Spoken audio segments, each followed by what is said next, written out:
अस्सलाम वालेकुम फ्रेंड्स, जैसे कि आप देख रहे हैं कि आज की रेसिपी हमारी चिकन वेज मैकरोनी की है जो इंतहाई मज़े के बनते हैं। सबसे पहले हम मैकरोनी को बॉयल कर लेंगे। इसे 6 से 7 मिनट लगेंगे, अच्छे से बॉयल हो जाएगी। जैसे हम चावलों को चेक करते हैं सेम इसे भी ऐसे ही चेक करेंगे। फिर एक टोकरी में हम निकालेंगे और ऊपर से हम ठंडा पानी ऐड करेंगे ताकि ये आपस में जुड़े ना और वो कुक ना हो। मैंने एक कढ़ाई लिया, उसमें अदरक लहसुन का पेस्ट 1 चम्मच ऐड कर रही हूँ। इसको हल्का सा भुनेंगे ताकि इसकी स्मेल खत्म हो। अब इसके अंदर जाएगा चिकन मैंने तकरीबन 1 पाव लिया है। इसको अच्छे से मिक्स करेंगे। जैसे इसका कलर चेंज हो जाए तो नेक्स्ट हम इसमें ऐड कर देंगे हमारी सॉसेस। सबसे पहले हमारी सॉसेस में जाएगा रेड चिली पेस्ट। अगर आपके पास रेड चिली पेस्ट ना हो, आप रेड चिली पाउडर भी यूज़ कर सकते हैं, रेड चिली क्रश करके भी डाल सकते हैं और काली मिर्च भी एक्स्ट्रा यूज़ कर सकते हैं। ठीक है, अब इसके अंदर जाएगा 1 टमाटर, बड़े साइज़ का मैंने काट लिया था, और ग्रीन चिली 3 से 4 पीस मैंने ग्रीन चिली के लिए थे। इसको भी अच्छे से पकाएंगे।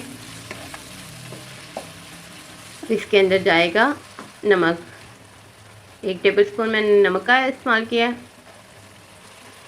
देखिए टमाटर हमारे अच्छे से कुक हो चुके हैं। अब हम इसमें ऐड कर देंगे अपने वेजीज। मैंने मटर लिए हैं, 1 पाव मटर थे, 2 बड़ी गाजरें थी और 2 ही बड़े साइज़ की शिमला मिर्च थी। आप वेजिस में चेंज भी कर सकते हैं, कम या ज़्यादा भी कर सकते हैं। इसको अच्छे से मिक्स करेंगे। इसे तकरीबन 2 से 3 मिनट तक अच्छे से कुक होने देंगे। इसे बहुत ज़्यादा ओवर कुक नहीं करना, जैसे कि मैं आप देख रहे हैं कि बिल्कुल ऐसे ही कुक हो। इसको अच्छे से मिक्स करेंगे। अब इसमें जाएगी काली मिर्च, तकरीबन मैंने 2 चुटकियाँ काली मिर्च यूज़ की है जस्ट फ्लेवर के लिए। अब इसमें जाएगी मैकरोनी,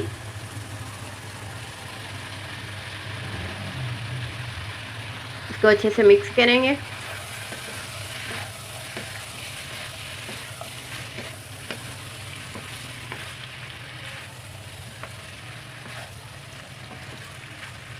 अब इसको तकरीबन 1 मिनट हम प्रॉपर देंगे, अच्छे से कुक हो जाए वेजिस के साथ, ताकि इन सब का फ्लेवर आपस में मिक्स हो जाए। अब हम इसमें डालेंगे अपनी सॉसेस, रेड चिली सॉस,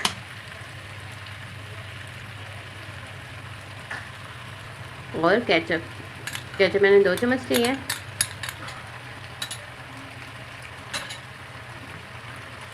आप चाहे तो ज़्यादा भी ऐड कर सकते हैं। अच्छे से मिक्स करेंगे।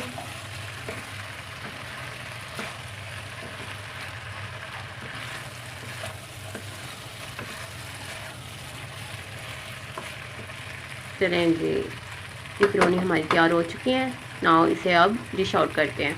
रेसिपी अच्छी लगी हो तो प्लीज़ इसको शेयर करना मत भूलिएगा। लाइक करें, कमेंट करें और शेयर करें।